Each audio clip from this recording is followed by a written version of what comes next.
Hi everyone, welcome back to my YouTube channel. So I was recently asked the question, what do you do when a doctor says that's in your head, or they don't believe you, or your friends and family don't believe you at all? I'm gonna go through some of my experiences with my chronic illnesses.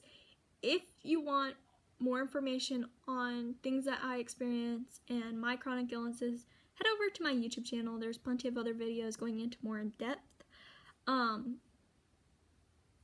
So we're gonna start off with, what do you do when a doctor doesn't believe you? So I've had this happen. I've had a doctor tell me that none of my symptoms were real. It was all in my head. Other diagnoses that already gotten also weren't real or didn't affect people that way when they do. So what I did was I tried to stick with this doctor, and we saw this doctor one more time, and she finally took labs just because my allergist was taking labs that same day. So she's like, well, we'll just run some labs, and then after the labs, she didn't want to do anything, even though my labs were all over the place. So what we ended up doing was we ended up asking for a second opinion. So I got referred to a new GI doctor, because that was a GI doctor at that time that told me I was faking. And he looked at everything. He's like, you're losing a significant amount of weight, and we gotta slow your weight loss down, because this could be like you're not gaining enough nutrients, and at this rate that you are losing weight, you can't continue losing your weight that fast. So he drew more labs.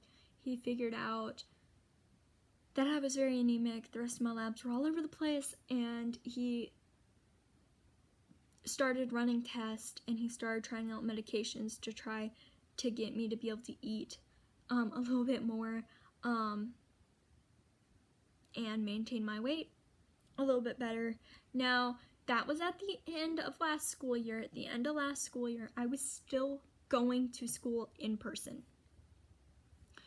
So I was burning a lot more calories. Then once we hit summer, it slowed up a little bit more, and I wasn't dropping weight as fast because I wasn't having to walk around campus. I was able to just be in my house. I don't go to stores. I don't do any of that. So I'm pretty much always in the house. The only places I go is to the house, to church, and to doctor's appointments. That's it. So I'm not burning as many calories, so my weight loss had slowed down a little bit, just because I wasn't burning as much. But he said, with the amount of weight you've lost, I'm worried about your nutrients. At that time, I was only getting around 500 calories a day while I was in school, and you need a minimum to be losing weight. You need, like, safely, they tell you 1,600. I was getting 500 calories. Nowhere near the minimum amount of calories I needed to be getting. I still don't get enough calories. I am still losing weight. But that GI doctor told me, even if it was in your head, your symptoms are still symptoms that you are feeling and dealing with, and we need to figure out what is going on, because this is not in your head.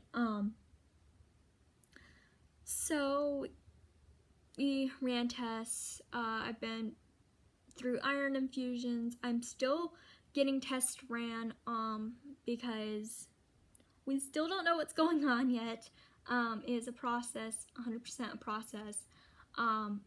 But we still don't know what's wrong with my GI tract, but this doctor is really motivated and trying to figure out what is going on and trying out new medications to see what works, what is helping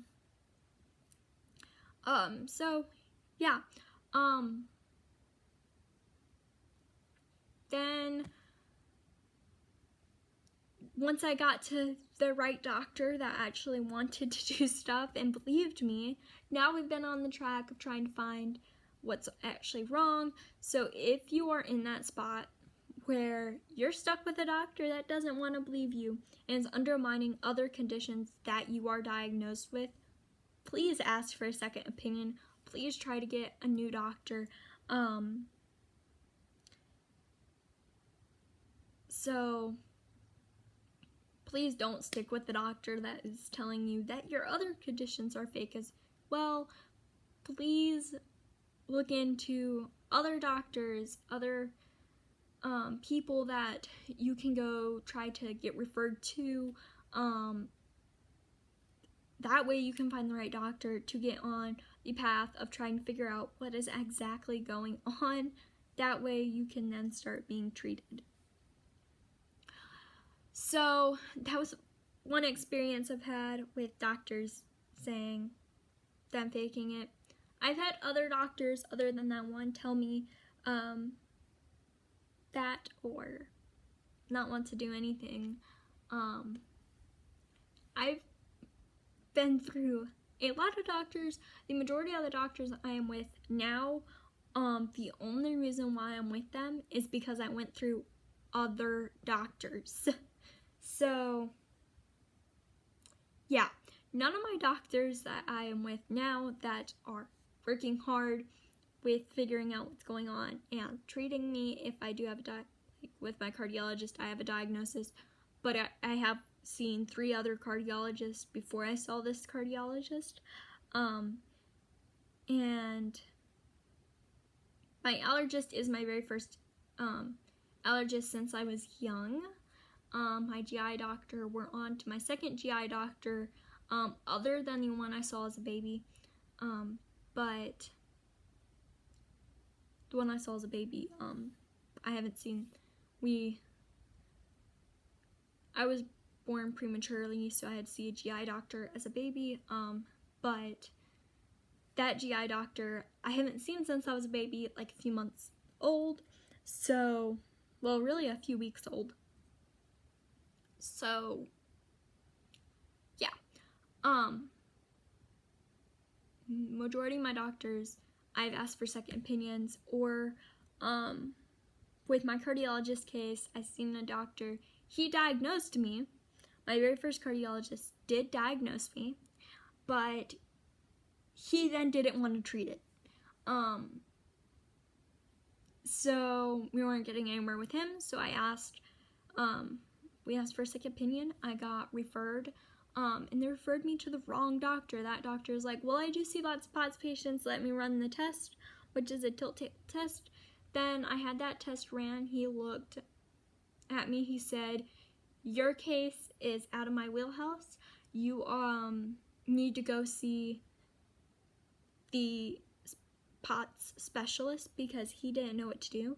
So now that I'm with my POTS specialist, we are now in a better place than it was back then. I don't know where I would be if I hadn't gotten to the doctor I'm with now, because the first 2 cardiologists told me, you're doing everything I know to tell you to do. So finally getting that specialist was very important. Same with the GI doctor. First GI doctor wasn't good. Second GI doctor is great, and we will be sticking with him for now. I don't see why we would end up changing, unless, of course, he moved or something.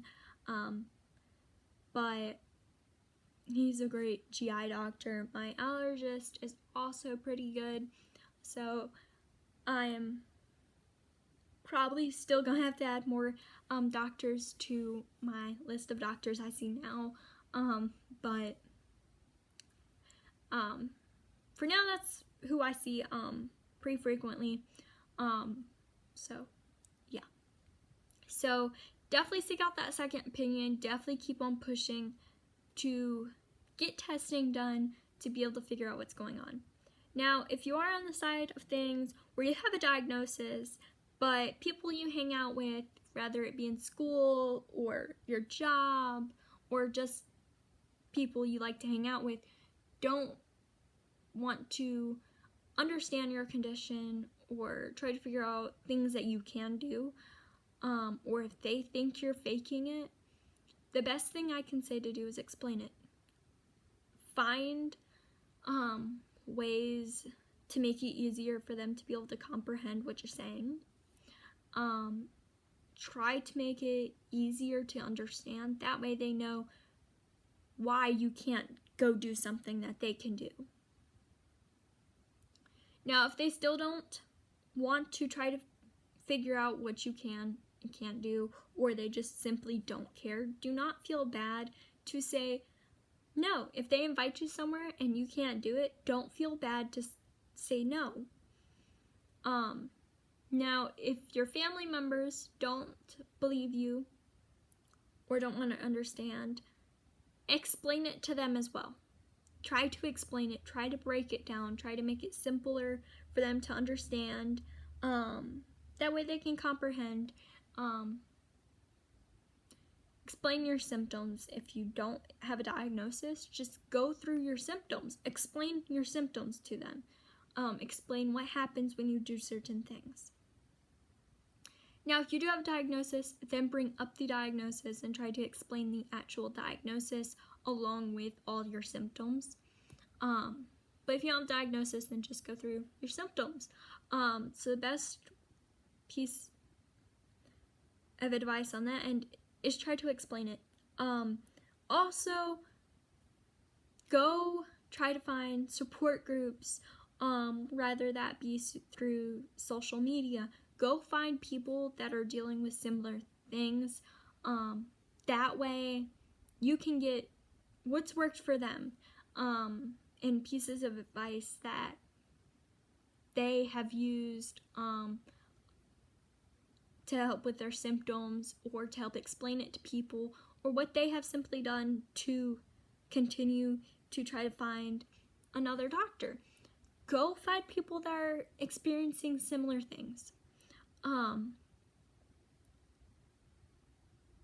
That's the best thing to do, is just go find people that understand. Go find people that have similar symptoms, or if you are diagnosed, have a similar condition or the same condition. So yeah, I hope you are all doing well, and having a great day. Thank you for watching. If you want more frequent updates than what I update on here, I do have an Instagram. The Instagram is underneath the same exact name as this YouTube channel if you want more frequent updates on what I'm doing. But thank you for watching. Bye!